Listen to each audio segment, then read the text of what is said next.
30편 11절 말씀을 통해서 이렇게 제목을 잡아봤습니다. 춤이 되게 하시는 주님. 우리의 힘들고 어려운 모든 상황을, 눈물과 절망 속에 치닫을 수밖에 없는 우리의 삶을 하나님께서 마침내 기쁨과 승리로 바꾸어 주셔서 우리를 춤을 추게 하시는 이러한 복을 우리에게 허락하시는 줄을 믿으시기를 바랍니다. 자, 오늘 시편 30편 전체를 좀 우리가 살펴볼 텐데, 시편은 여러분 잘 아시듯이 몇 권으로 구성이 되어 있느냐? 5권으로 구성이 되어 있습니다. 그리고 총 몇 편으로 되어 있죠? 150편으로 구성이 되어 있습니다. 이 시편은 얘기가 한결같습니다. 그리고 그 시편의 앞머리에 보면 제목이 항상 기록이 되어 있다는 거예요. 근데 오늘 우리 시편 30편의 제목을 보니까 그 제목이 누구의 시라고 되어 있습니까? 다윗의 시. 그럼 이 시는 누가 쓴 거예요? 다윗이 썼다, 그 얘기입니다. 근데 여기까지는 우리가 별 문제가 없습니다. 아, 이 시는 다윗이 쓴 거구나. 그런데 그 다음 제목이 문제입니다. 그 다음에 뭐라고 쓰여 있죠? 성전 낙성가라고 기록이 되어 있습니다. 여러분, 성전 낙성가라는 것은 언제 할 수 있는 일이냐면 성전을 지었거나, 그러니까 우리가 성전 건축이 이루어졌거나 또는 무너졌던 성전을 재보수하거나 뭐 이랬을 때 우리가 성전 낙성가를 부르며 하나님께 영광의 예배를 드리게 되어 있다는 거예요. 근데 한번 생각해 보십시다. 우리가 다윗의 일생을 쭉 더듬어 볼 때 하나님 앞에 성전을 건축했던 때가 있던가요? 아니면 무너졌던 성전을 재보수하고 또 하나님 앞에 영광을 돌렸던 때가 있던가요? 없다라는 것입니다. 아무리 기억을 더듬어 봐도 이 다윗이라는 인물이 성전을 지었거나 성전을 보수했거나 했다라는 기록은 성경 어디에도 찾을 수 없다라는 거예요. 자, 그런데 이 시는 다윗의 시라고 제목이 되어 있는 동시에 성전 낙성가라고 되어 있다라는 것입니다. 이거 왜 그러느냐? 우리가 역사적으로 조금 더듬어 볼 필요가 있다라는 거예요. 여러분, 구약의 시대와 신약의 시대는 그냥 이어지는 시대가 아니었다라는 것입니다. 구약이 말라기로 끝이 나지만 다시금 마태복음의 대단원의 막이 오를 때는 이 사이에 갭이 있었다라는 거예요. 어느 공간이 있었다라는 것입니다. 이게 무려 몇 년이냐? 400년이나 있었다. 하나님께서 마지막 말라기 선지자를 통해서 더 이상 내가 이스라엘 백성들에게 말씀하지 않겠다라고 하시고 다시금 예수 그리스도를 이 땅에 보내셔서 하나님의 말씀이 선포되기까지 그 사이의 기간이 무려 몇 년이었냐? 400년이나 긴 세월이 있었다는 것입니다. 근데 이 400년 동안을 뭐라고 얘기하냐? 하나님이 말씀을 하지 않는 시대라 중간기라고도 이야기하고 또 다르게는 암흑기라고 이야기합니다. 여러분, 하나님의 말씀이 빛인 것을 믿으십니까? 그럼 그 빛 대신 말씀이 더 이상 선포되지 않은 기간이 무려 400년이나 있었다. 구약에서 하나님이 더 이상 말씀하지 않으시고 예수 그리스도가 이 땅에 다시 오시기까지 그 400년 기간 동안에 이스라엘은 어떤 역사가 있었느냐? 여러 가지 문헌을 살펴보고 역사 기록을 살펴보면 주전 168년에 이스라엘의 아주 정말 어떻게 보면 아픈 그런 기억을 남기고 흔적을 남기는 이런 일들이 있었다는 것입니다. 그게 뭐냐면 시리아의 에피파네스라는 왕이 유대를 쳐들어왔어요.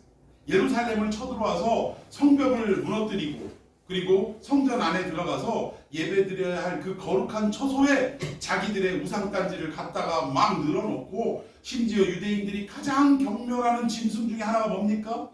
돼지. 세상에 돼지를 우리 고사집에 개업집 가면 고사 지낼 때 돼지 대가리 같이 놓는 것처럼 돼지를 제물로 바치고 그 피를 성전 여기저기다가 뿌리는 만행을 저질렀다라는 것입니다. 여러분, 이것은 이스라엘 백성에게 있어서 정말 치욕일 수밖에 없다라는 거예요. 하나님의 성전에 돼지피를 뿌리고 돼지를 제물로 드렸다. 많은 우상들을 질비하게 늘어놓았다. 그럼에도 불구하고 아무런 힘도 능력도 없어서 그거를 방치하고 있었다라는 것. 이것만큼 수치스러운 일이 어디 있겠습니까? 여러분, 오늘날 코로나19로 인해서 예배드리지 마시오라고 국가로부터 명령을 받았을 때 아무 소리 못하고 맥없이 무너져버리는 이 한국 교회의 모습이 한편으로 볼 때는 얼마나 수치스럽습니까? 우리의 선배들은 이 예배를 위하여 목숨을 바치는 일까지도, 목숨을 걸고까지도 이 일을 행하는 이러한 모습들이 있었는데 우리는 지레 겁을 먹고 그냥 비대면 예배를 먼저 실행하는 이런 안타까운 실수를 저지르고 말았다는 거예요. 아마 여러분 한국 교회사에 있어서 이 코로나19로 말미암아 비대면 예배가 시작됐던 이 일들이 언젠가는 반드시 역사에 부끄러움으로 나타날 때가 있을 것입니다. 감사하고 다행스러운 일은 비록 소수의 모임이지만 여러분들은 예배를 드려야 한다라는 일념하에 이 어려운 코로나의 여러 과정을 통해서도 끝까지 방역에 신경 쓰면서 하나님 앞에 대면 예배로 올려드렸던 것을 저는 감사하게 생각하는 거예요. 여러분의 이 믿음을 지키는 행위가 반드시 하나님 앞에 상급을 받게 될 날이 찾아올 줄로 믿습니다. 예, 그랬던 일이 있었어요. 이스라엘에 이런 치욕스럽고 수치스러운 일이 있었는데 무려 몇 년간을 그랬냐? 4년 동안을 이 수치를 당하고 있었다는 것입니다. 근데 4년 후에 기원전 주전 164년에 마카비라는 사람이 사람들을 불러 모으기 시작했어요. 군사들을 소집하기 시작했어요. 이 유대인인 마카비가 군사들을 불러 모아서 결국 어떻게 했냐? 우리가 더 이상 성전을 빼앗기고 이 수모를 당할 수 없다. 저 시리아 족속들을 몰아내야겠다. 라고 해서 이 성전을 다시금 탈환하는, 재탈환하는 놀라운 일들이 있었습니다. 그래서 그때 이 일들을 마카비 혁명이라고도 명명하는데 이때 성전을 재탈환하고 무너졌던 성전을 보수하고 그리고 성전 안의 모든 우상들을 타파하고 다시금 하나님 앞에 이 예배를 드리는데 시편 가운데 어떠한 시로 하나님을 찬양할 것인가? 서두에 말씀드렸듯이 시편은 몇 편으로 되어 있다고요? 150편으로 되어 있습니다. 그런데 유독 이 150편 가운데 오늘 본문인 이 30편을 성전 낙성가로 성전을 다시금 보수하고 하나님 앞에 예배를 회복한 그 기념으로 올려드릴 때 선택한 찬송이 바로 시편 30편이라고. 그래서 다윗은 하나님 앞에 성전을 지은 적도 없지만 그럼에도 불구하고 성전 낙성가라 또 다른 제목이 옆에 붙어있는 이유는 바로 1000년이나 흐른 뒤에 다시금 무너졌던 성전을 재보수하면서 하나님 앞에 성전 낙성가로 시편 30편을 선택해서 하나님 앞에 찬양으로 영광을 돌렸기 때문에 성전 낙성가라라고 후대의 제목을 붙였다라는 것입니다. 여러분 이제 왜 다윗의 시이며 성전 낙성가라고 제목을 붙였는지 이해가 가시죠? 예, 이 배경을 우리가 정말 염두에 두고 오늘 1절부터 한 절씩 그 감사절을 맞이해서 과연 하나님이 우리에게 춤추게 하시는 역사로 바꾸시는 내용이 어떤 것인가 이 부분을 살펴보도록 하겠습니다. 자, 우리 1절 말씀 다 같이 읽어봅니다. 1절 시작. 여호와여 내가 죄를 높인 것은 주께서 나를 끌어내사 내 원수로 하여금 나로 말미암아 기뻐하지 못하게 하시니이다. 아멘. 여기에 주목할 단어가 하나 있습니다. 내 원수로 하여금, 원수라는 단어가 나오네요. 여러분 성경에서 원수라고 하면 주로 어떤 경우를 많이 하냐면 이 전쟁 가운데 우리를 괴롭히고 우리를 공격해 들어오는 적군을 원수라고 표현하는 경우가 아주 많이 있습니다. 개인적으로는 뭔가의 원한에 의해서 정말 내가 저 사람과 같은 하늘을 이고 살아갈 수 없다 이러한 경우도 원수라고 표현을 합니다. 다윗 같은 경우는 국가적으로는 블레셋이 그들의 원수라고 말할 수 있는 대상이었고 또 한 사람은 누구예요? 죽으나 사나 마음과 뜻과 정성을 다해 오직 다윗 한 사람을 죽이겠다고 쫓아다녔던 자기의 장인인 사울이 그에게는 원수라고 말할 수 있는 대상이었다는 것입니다. 그러면 과연 여기에서 원수를 언급할 때 이 다윗은 어떤 블레셋이라는 적군에 대해서 지금 설명하고 있는 것일까? 아니면 자기를 죽이려고 했던 사울에 대해서 이렇게 시로 표현한 내용일까? 라고 생각하기가 쉬운데 점점 내용을 읽어보면 그런 원수의 개념이 아님을 금방 알 수 있다는 것입니다.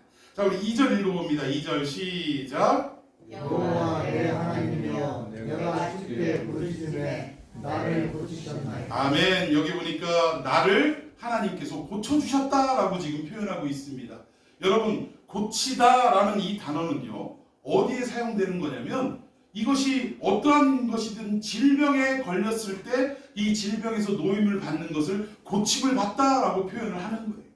그러면 지금 다윗이 계속적으로 말하고 있는 원수라는 개념이나 또는 여기서 고침을 받았다라고 말할 때 보면 이게 뭔가 심각한 질병에서 고침을 받은 이야기를 이렇게 하고 있구나라고 우리가 눈치를 채야 한다라는 것입니다.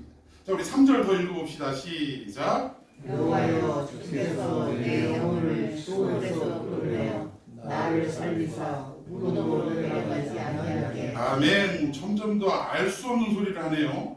어떤 질병에서 고침을 받았나라고 생각했더니 하나님께서 여기서 세 가지를 얘기하는데 나를 어디에서 끌어내셨다고요? 스올에서, 지옥에서 끌어냈다 이 얘기입니다. 어둠에서, 무적행에서 끌어냈다. 이거 또 두 번째는 나를 어떻게 하셨다고요? 살리셨대요. 그리고 마지막으로 무덤으로 내려가지 않게 하셨다라고 이 세 가지로 하나님을 찬양하고 있습니다. 근데 여기 세 가지의 단어, 스올이라는 단어와 살리셨다라는 단어와 무덤이라는 단어를 볼 때 이것이 어떤 질병을 근거로 한 설명이다라고 추측해 볼 수 있다라는 거예요.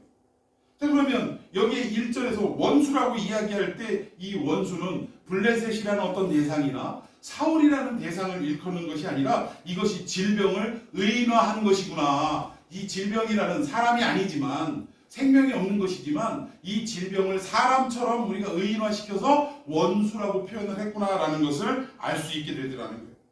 근데 여러분, 우리가 성경을 익히 잘 읽어보고 있지만 다윗의 일생 가운데 어떤 중대한 질병이 걸려서 흔히 얘기하는 골골거린 적이 있던가요, 없던가요? 없더라는 거예요. 그럼 도대체 다윗에게 이런 질병도 없었고 또 심지어는 여러 가지 어떤 성전을 지은 일도 없는데 제목부터 시작해서 왜 이렇게 헷갈리게 만드는 것일까? 우리는 생각해 볼 수 있다는 것입니다. 자, 그러면 이 질병은 육신적인 질병을 말하는 것이 아님을 우리가 알 수 있다는 거예요. 그러면 무언가 영혼의 지독한 흑암의 상태였다라는 것을 추측해 볼 수 있다는 것입니다. 그러면 다윗에게 있어서 가장 칠흑같고 음부에 내려갈 정도의 사건이라고 말할 수 있는 그 일들이 뭐가 있겠습니까? 그렇죠. 우리아의 아내 밧세바의 사건 때 그때 그는 얼마나 하나님 앞에 회개했는지 눈물로 침상을 적시는 나날을 보냈다라고 성경은 표현하고 있습니다. 그 사건에 대해서도 하나님이 얼마나 안타깝게 여기시고 아파하셨는지 이 일이 아니면 다윗은 완전한 자다라고 표현할 만큼 다윗을 하나님이 높이 평가하셨다는 거예요. 그에게 있어서 가장 큰 흠이고 또 그에게 있어서 돌이킬 수 없는 실수라고 말할 수 있는 것이 바로 우리아의 아내인 밧세바를 범하는 이 죄악을 저지른 사건이었다라고 설명을 드릴 수 있습니다. 근데 이 다윗의 입장에서도 이게 얼마나 고통스러운 시기였겠습니까? 하나님 앞에 범죄함을 처음에 알았어요, 몰랐어요? 몰랐어요. 죄를 짓고도 이것이 죄인지조차 느끼지 못하는 삶이었다라는 것입니다. 여러분 생각해 보세요.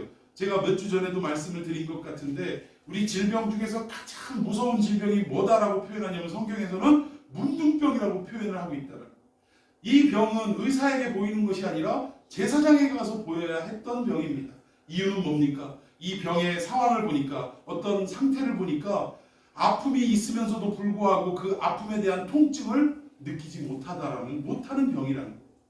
손가락이 떨어져 나가고 코가 잘라져 나가고 하는데도 아픔을 느끼지 못하고 있다는 것입니다. 이것을 문둥병이라고 표현할 때 하나님께서 우리 인간이 죄를 짓고도 이 죄악 가운데 아파하지 못하고 슬퍼하지 못하고 고통스러워하지 못하는 우리의 모습을 통해 이 문둥병을 비유하면서 우리에게 알려주고 있는 내용이라는 거예요. 여러분 이 시기에 처음에는 다윗이 이 죄를 저지르고도 왕으로서 얼마든지 할 수 있는 일이라고 여겼던 것 같아요. 근데 언제 무너집니까? 나단 선지자가 찾아와서 이스라엘에 이런 이야기가 지금 떠돌고 있습니다. 어떤 부자가 양이 잔뜩 있고 그 옆에 가난한 자가 암양이 한 마리가 있는데 어느 날 손님이 이 부자에게 찾아왔을 때 그 많은 양 중에 하나를 잡아도 되는데도 불구하고 딸처럼 여기며 그 한 마리의 양을 키우는 가난한 자의 양을 빼앗아서 대접을 했다 라는 이야기를 할 때 다윗이 뭐라고 해요? 아니 이 하늘 아래 이스라엘 땅에서 그런 인간이 있냐고 당장 쳐 죽여야 한다고. 여러분 그것이 자기를 빗대어 한 얘기인 걸 알았다면 그렇게 반응할 수 있었겠습니까? 결국 이 내용을 통해서 볼 때 다윗은 자기가 죄를 범하고도 죄인지조차 모르고 살아왔다라는 거예요. 근데 그때 나단이 그것이 바로 당신입니다 라고 손가락질할 때 이 다윗은 어떤 모습이었냐? 악소리도 내지 못하고 그 자리에서 쓰러져 버리고 말았다라는 거예요. 내가 죄인이었구나. 그 고통이 한 번에 밀려오는 그 경험을 했다라는 것입니다. 여러분 이때를 지금 영혼의 질병으로 표현을 하면서 원수라고 지금 다윗은 시로 표현을 하고 있다라는 거예요. 그 부르짖음 끝에 결국 다윗이 그 모든 걸음을 수월에서 그 수월의 권세에서 끌어올려 주셨다라는 이 표현을 시편 40편에서도 표현을 하고 있습니다. 뭐라고 이야기하냐? 나를 끌어올려 내 발을 반석 위에 두사 새 노래를 부르게 하셨느니라. 결국 자기가 이 죄악 속에 그 깨닫고 고통 가운데 있을 때 하나님은 그 스올에서 자신을 건져서 그 발을 반석 위에 두셨다라고 찬송의 시를 올려드리게 했다라는 거예요. 자, 그러면 이 다윗의 개인적인 사건을 우리가 통해서 지금 감사하고 있는 내용을 보고 있는데 4절에 뜬모를 이야기가 나옵니다. 우리 4절 한번 읽어봅시다. 4절 시작. 주의 성도가 여호와를 찬송하며 그의 거룩함을 기억하며 감사하라. 아멘. 여기 보니까 자기가 개인적으로 겪었던 이 일들을 지금 큰 소리로 선포하면서 세 가지의 동사를 지금 강조하고 있습니다. 첫 번째, 하나님을 어떻게 하라? 찬송하라. 두 번째, 그 거룩함을 기억하라. 세 번째는 하나님 앞에 감사하라. 이 세 가지의 동사를 지금 만방에 선포하고 있다라는 거예요. 근데 지금 누구에게 이 말을 하느냐? 백성들아 라고 대상을 분명하게 밝히고 있다라는 거예요. 여러분, 감사는 무엇이냐? 우리가 얻은 은혜를 누구에게 증거하는 게 감사예요? 우리 주변 이웃들에게 만방에 선포하는 것이 바로 감사의 표현이며 모습인 것을 여러분 믿으시기 바랍니다. 하나님이 우리에게 정말 그 시마다 때마다 베풀어 주시는 모든 은혜에 대해서 우리는 그냥 우리 속으로만 하나님 감사해요 이것으로 끝나면 안 된다는 거예요. 오늘 다윗과 같이 자기를 수월에서 건져주신 그 하나님을 우리 주변 이웃들에게 내가 선포할 수 있는 모든 영역에 가서 자신 있게 큰 소리로 선포하는 이 자세가 진정 하나님 앞에 감사하는 자세다라고 성경은 말씀하고 있다라는 것입니다. 근데 재미있는 것은 뭐냐면 이 모든 내용들이 사실은 주변 사람들과 관계가 있는 내용입니까? 없는 내용입니까? 관계가 없어요. 자기가 자기 스스로 밧세바를 범하는 죄악을 저지르고 하나님께서 결국 그의 기도를 들어주셔서 건져주셨다라는, 회복시켜주셨다라는 내용인데 주변 사람들이 그 이야기와 직접적인 연관이 없다라는 것입니다. 그럼에도 불구하고 하나님은 우리에게 베풀어 주신 모든 은혜, 자비, 또 이 감사의 조건들을 우리가 우리 스스로만 가지고 있는 것이 아니라 우리 주변 사람들에게 이 회복의 역사를 선포하고 또 큰 소리로 외치는 것, 이것이 감사의 본질이며 자세라고 하나님은 말씀하고 있는 것. 여러분, 저는 개인적으로 간증이라는 것을 그렇게 좋아하지 않습니다. 간증이라는 것이 왜 좋아하지 않냐면 간증 자체가 없어야 된다 그 얘기가 아니에요. 여러분, 간증은 반드시 있어야 될 것인 것을 믿으시기 바랍니다. 근데 문제는 이 간증이 잘못되고 오용하고 남용되니까 문제라는 거예요. 간증을 통해 누가 드러나야 돼요? 하나님이 드러나야 합니다. 나에게 베풀어 주셨던 그 모든 은혜를 내가 소개하면서 결국은 하나님이 드러나고 하나님의 위대한 역사, 그 크신 은혜가 선포되어야 되는데 자꾸 뭐가 드러나냐면 자기가 행한 일이 드러납니다. 내가 하나님 앞에 100일을 작정하고 기도했더니 하나님이 응답해 주셨더라. 그럼 이거를 냉정하게 분석해서 말하면 내가 100일 기도를 했기 때문에 들어주셨다는 얘기입니까? 아니면 하나님이 일방적으로 은혜를 베풀어 주셨기 때문에 내가 회복을 얻을 수 있었다는 얘기입니까? 내가 100일이라는 어떤 시간 동안 시간을 들이고 정성을 들이고 뭔가를 했기 때문에 하나님이 그것을 보시고 감동하셔서 아이고 어여쁘다 하고 은혜를 베풀어 주셨다, 이 얘기밖에 안 된다는 거예요. 여러분, 우리는 하나님 앞에 은혜를 받을 수 없는 존재들임을 우리는 인정하고 깨달아야 할 줄로 믿습니다. 그럼에도 불구하고 하나님이 나를 불쌍히 여기셨기에 참으로 내가 받을 수 없는 그 은혜를 일방적으로 주신 거예요. 여러분, 부모가 자식 용돈 줄 때 자식 행하는 일만 생각해 보세요. 돈 주고 싶습니까? 아이고, 생각 같아서는 있는 돈도 줬던 돈도 뺏고 싶은 게 우리 자식들의 모습이에요. 그럼에도 불구하고 우리 부모된 입장에서 자식을 그냥 무조건적으로 사랑하는 거예요. 동의하십니까? 그래서 그냥 남 같으면 절대 안 주는 이 용돈도 행여나 부족할까봐, 행여나 이것 가지고 다른 친구들에게 기가 그냥 눌릴까봐 그냥 어려운 형편 속에서도 차라리 내가 버스 탈까 한번 들타고 걸어가마, 이러한 생각으로 용돈을 주는 게 부모의 마음이라는 것입니다. 여러분, 우리가 하나님 앞에 은혜를 입는 것도 우리가 무엇을 해서 은혜를 받는 것이 아니라 하나님이 이런 부모의 마음으로 우리를 사랑하시고 우리를 일방적으로 긍휼히 여겨주셔서 이런 은혜와 자비를 베풀어 주시는 것을 여러분 믿으시기를 바랍니다. 그래서 우리가 간증할 때도 우리의 모습은 나타나서는 안 된다는 거예요. 오직 나는 하나님 앞에 이럴 자격이 없는 사람이었는데 왜 은혜인지 하나님이 나를 이렇게 해주셔서 정말 고개를 내가 들 수가 없고 그저 감사하다라는 찬송밖에 내가 할 수가 없고 오늘도 주님 앞에 내가 눈물을 흘리지 않을 수밖에 없는 그런 존재라는 것을 드러내는 것이 그것이 진정한 간증인 줄로 믿으시기를 바랍니다. 여러분, 이런 간증은 적극적으로 제가 권장하고 싶어요. 아니, 예배 때마다 이런 어떤 은혜를 입은 분들이라면 그 간증의 시간을 별도로 마련해서라도 얼마든지 매주 하나님 앞에, 성도들 앞에 간증할 수 있는 시간을 가질 수도 있다는 거예요. 그런데 이 간증이 비껴나가니까 문제라는 것입니다. 오늘 본문의 다윗은요, 자기에게 처한 개인적인 일임에도 불구하고 이것이 이 다윗이 용서받을 수 있는 입장입니까? 아닙니까? 입장이 아니에요. 다윗이 할 수 있는 일은 그저 뭐였습니까? 침상에서 눈물을 흘리면서, 성경에는 없지만 뭐라고 했겠어요? 주님, 내가 죽일 놈입니다. 내가 미친 놈입니다. 내가 주님이 세우신 이 은혜가 어딘데 내가 이것을 망각하고 이런 잘못을 저질렀단 말입니까? 아마 이거 고백하면서 눈물을 흘렸을 거예요. 뭐 맥없이 그냥 눈물만 흘렸겠습니까? 이렇게 하나님 앞에 부르짖을 때 자기가 할 수 있는 일은 없었지만 그저 내가 죄인이라고 고백하고 나를 불쌍히 여겨달라고, 하나님 나를 한 번만 기회를 달라고 이렇게 부르짖었을 때, 눈물을 흘렸을 때 하나님이 그냥 일방적인 은혜로 그에게 자비와 긍휼을 베푸셨다라는 사실입니다. 여러분, 이 땅을 살아가는 저와 여러분이 이 하나님이 다윗에게 베풀어 주셨던 자비와 긍휼의 은혜를 한껏 누리는 역사가 있기를 예수님의 이름으로 축원해 드리겠습니다. 자, 우리 성경 5절을 더 읽어보겠습니다. 시작. 그의 노력은 잠깐이요 그의 은총은 평생이로다. 저녁에는 우리 기쁘게 자고 아침에는 기쁨이 오리로다. 아멘. 여기 보니까 하나님의 우리의 죄악으로 인한 노여움은 얼마만큼 있대요? 잠깐 있다고 합니다. 잠깐. 여러분, 하나님이 때로는 우리가 원치 않는 죄를 짓고 하나님의 뜻에 어긋난 삶을 살 때가 있습니까? 없습니까? 있어요. 그러면 하나님은 우리를 사랑하셔서 징계를 하십니까? 안 하십니까? 하시는 거예요. 여러분, 내가 잘못을 저질렀는데도 하나님이 나를 아무런 터치를 하지 않는다? 기뻐요? 안 기뻐요? 여러분, 위기라고 생각하시기 바랍니다. 하나님이 관심이 없어진 거예요. 니까짓 죄를 짓든 말든 나는 상관없다라는 것이 이러한 반응입니다.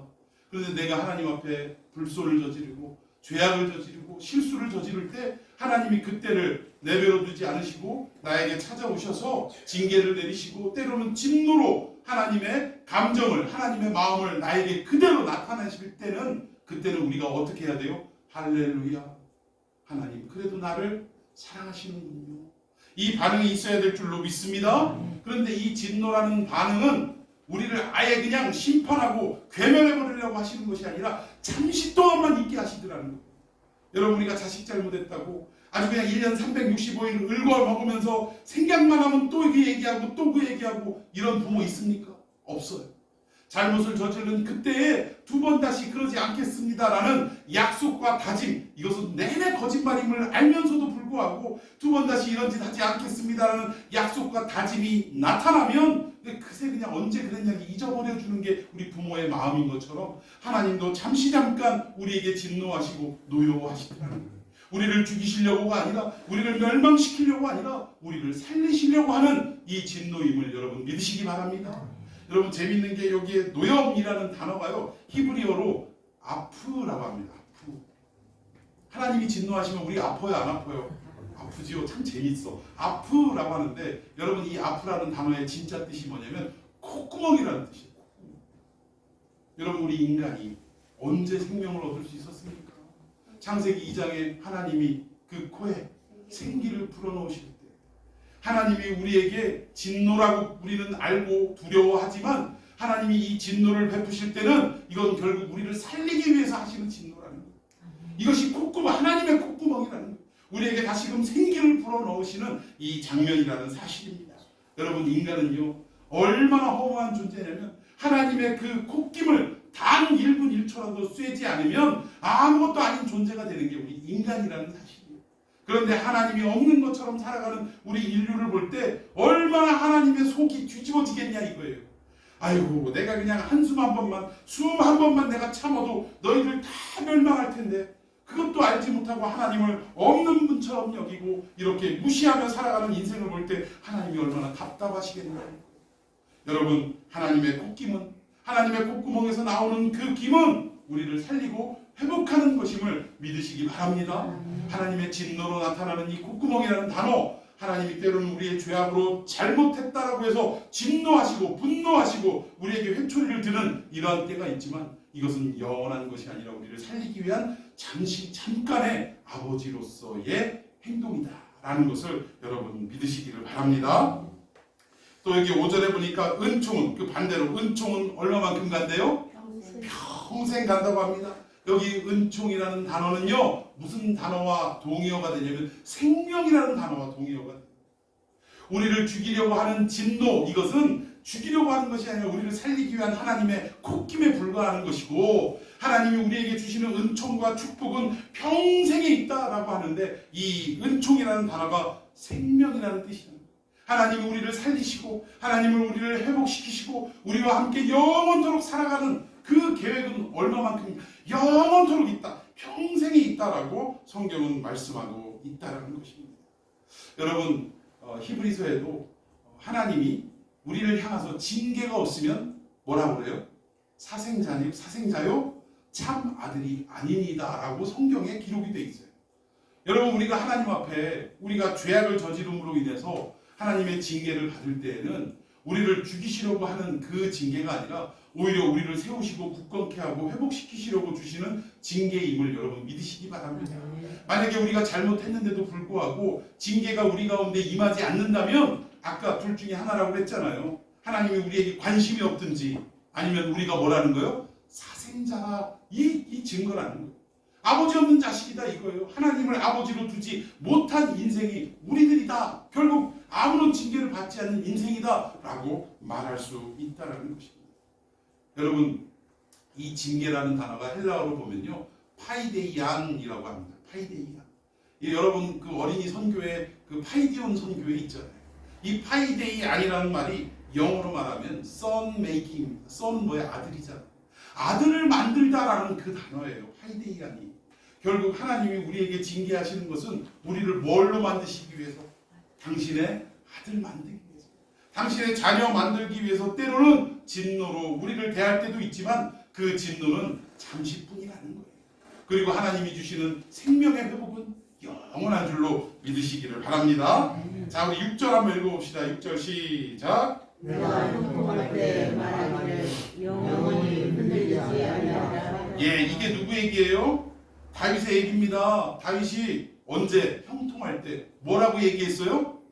내 자리가 영원히 흔들리지 아니하리라 이렇게 얘기했다라는 거예요. 그러니까 한마디로 왕으로서 잘 나가고 모든 주변 국가들 중에서 힘이 있는 국가로 등극했을 때 태평성대의 나라를 일구었을 때 다윗이 이렇게 얘기했다라는 것입니다. 잘 먹고 잘 사는 번영이 지금 충만하니 내가 이 자리에서 내려갈 일이 있다 없다. 영원히 내가 내 보좌를 지킬 것이다 라고 이야기했다라는 것입니다. 우리 식으로 얘기해볼까요? 나보다 돈 많은 놈 나오라 그래. 나보다 빽 있는 놈 나오라 그래. 이러고 떵떵거리고 살았다라는 거예요. 그런데 여기에 형통이라는 단어가 뭐냐? 다윗이 형통할 때 그러한 고백을 했다고 했는데 잘못된 고백을 했다고 했는데 여기에 나오는 형통과 여러분 형통하면 떠오르는 대명사 있죠? 누굽니까? 요셉이 떠올라야 됩니다. 요셉에게 형통했다라는 이 두 단어가 한글로는 똑같은 형통이지만 히브리어로는 전혀 다른 단어를 가지고 있다.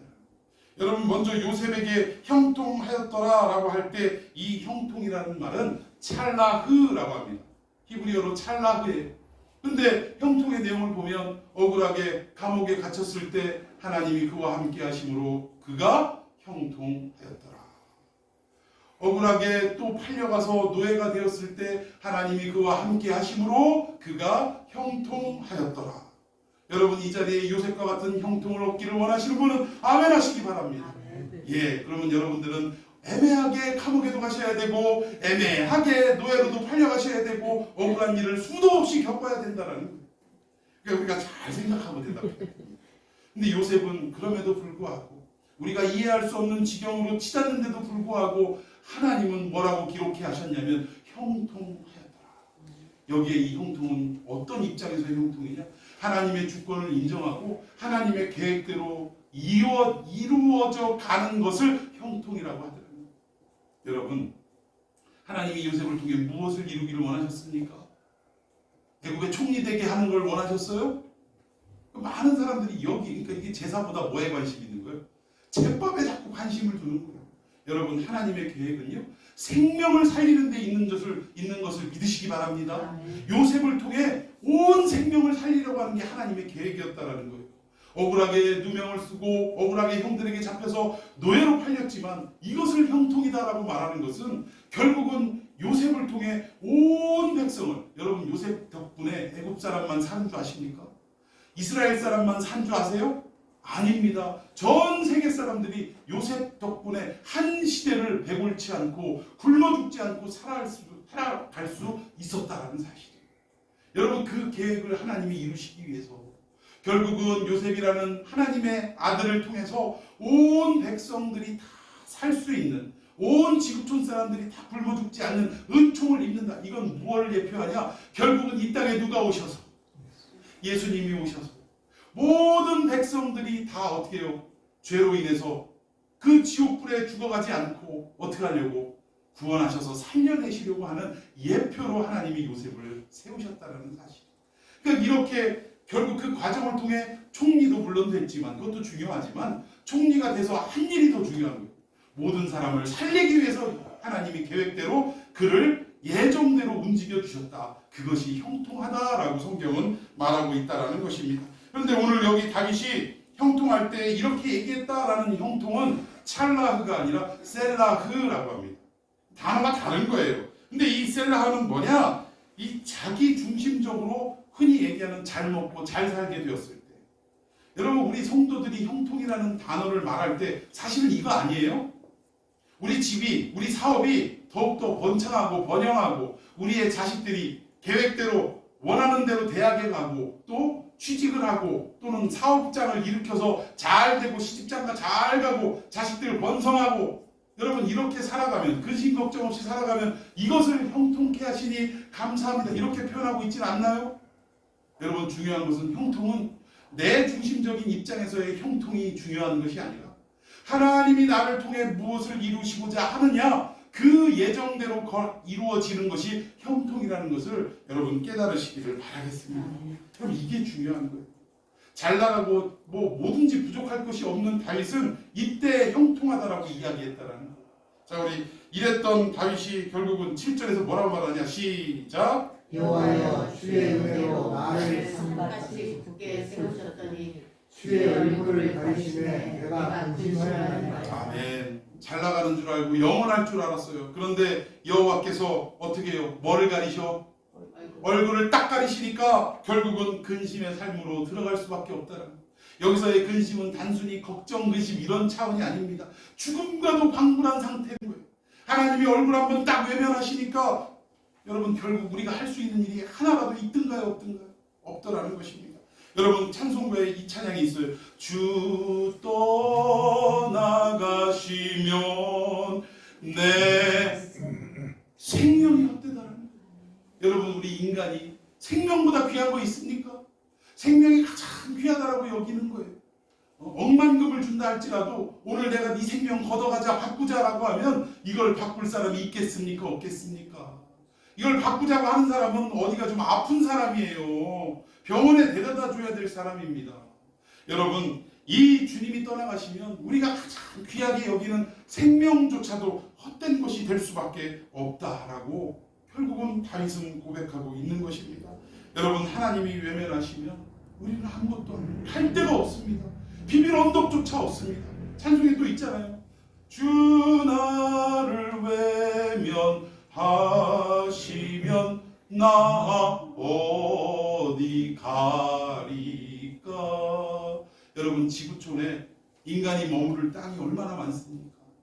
그럼에도 불구하고 주님이 나를 외면하시면 내가 정말 한평 발 붙이고 편히 누울 수 있는 그 장소가 있다는 얘기예요? 없다는 얘기예요? 없다는 얘기입니다. 다윗은 이것을 깨달았다는 거예요. 내가 한참 잘 나갈 때는 겁도 없이 나를 이 보좌에서 끌어낼 자가 누구고 이 모든 영광은 영원히 내가 누리리라 라고 생각을 했는데 주님이 한번 얼굴 한번 딱 외면하시니까 모든 근심과 걱정과 죽음과 같은 괴로움이 자기의 인생을 뒤덮더라 라고 다윗은 고백하고 있는 것입니다. 자, 8절 시작. 여호와여 내가 주께 부르짖고 여호와께 간구하노니 9절 내가 무덤에 내려갈 때에 나의 피가 무슨 유익이 있으리요 진토가 어떻게 주를 찬송하며 주의 진리를 선포하리. 아멘. 귀한 진리를 깨달은 내가 영원할 줄 알았고 나보다 힘쓸 사람이 없는 줄 알았는데 하나님이 외면 딱 하시니까 얼굴 한번 감추시니까 내가 아무것도 아닌 존재라는 것을 깨달음과 동시에 결국 내가 어떤 존재냐? 무덤으로 내려가는 존재가 될 수밖에 없다는 거예요. 죽음을 얘기하는 거 아닙니까? 이 죽음으로 내려갈 때 결국 내 피가 뭔 유익이 있냐 이거예요. 진토가 어떻게 주님을 찬송하고 결국 자신을 뭐로 표현하는 거예요?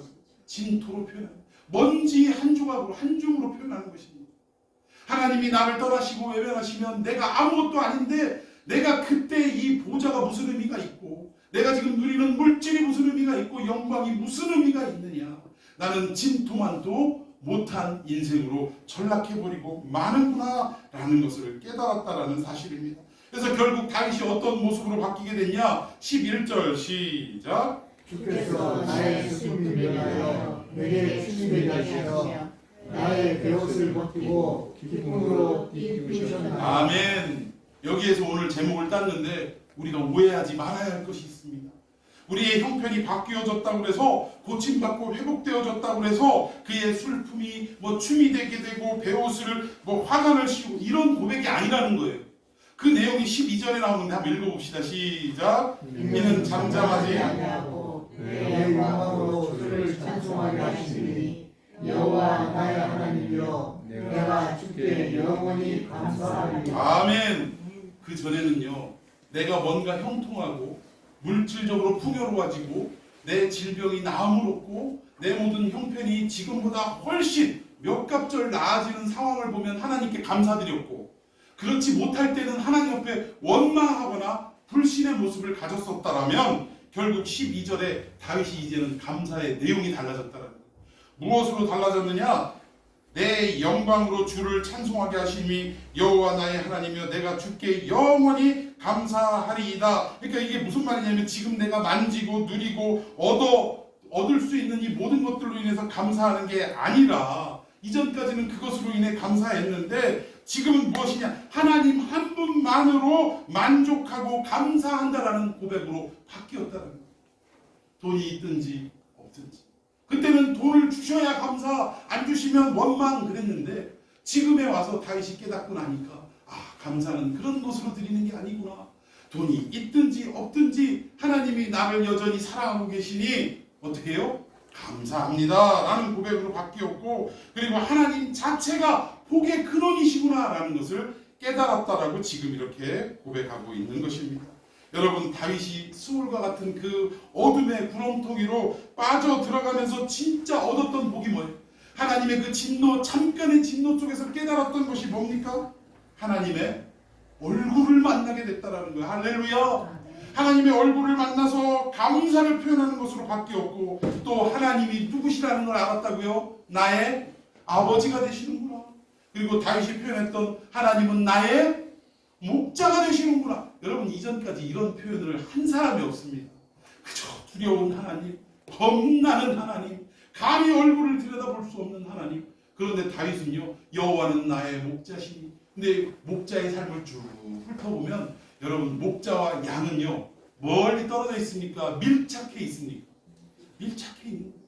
행여나 목자의 음성을 잃어버릴까봐 못 들을까봐 바짝 붙는 거예요. 이게 또 언제 이런 일이 있냐? 제가 언제 한번 시편 23편 그 오후 때 말씀드린 적이 있어요. 사망의 음침한 골짜기로 다닐지라도 라고 하면서 아니 목자가 미쳤냐고 이 어려운 데를 가게. 근데 이 길을 가는데 두 가지의 유익이 있다고 말씀드렸어요. 하나는 뭐예요? 그 사망의 음침한 골짜기라고 하는 그 험난한 곳에서 나는 풀이야말로 양들을 살찌울 수 있는 건강식이라 이겁니다. 그래서 위험을 감수하고라도 그걸 먹이려고 목자가 이끌고 가더라는 거예요. 그리고 두 번째 유익은 뭐예요? 그때에 어느 때보다도 말 안 듣던 이 양무리들이 누구하고 바짝 붙어 있다? 이것들이 겁나니까 목자한테 바짝 붙어 있는 거예요.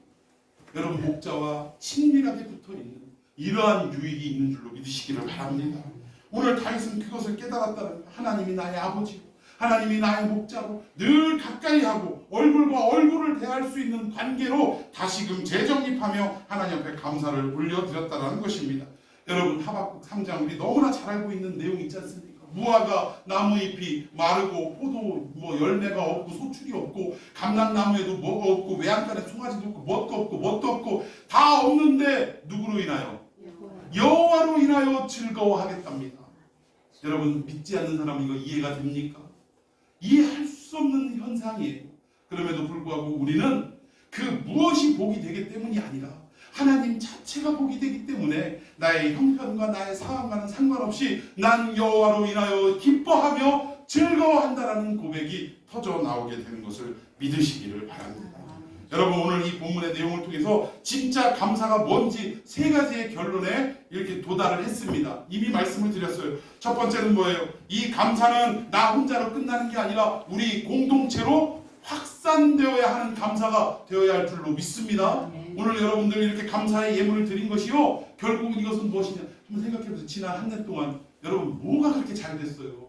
뭐가 그렇게 하나님 앞에 기뻐할 일이 있어요?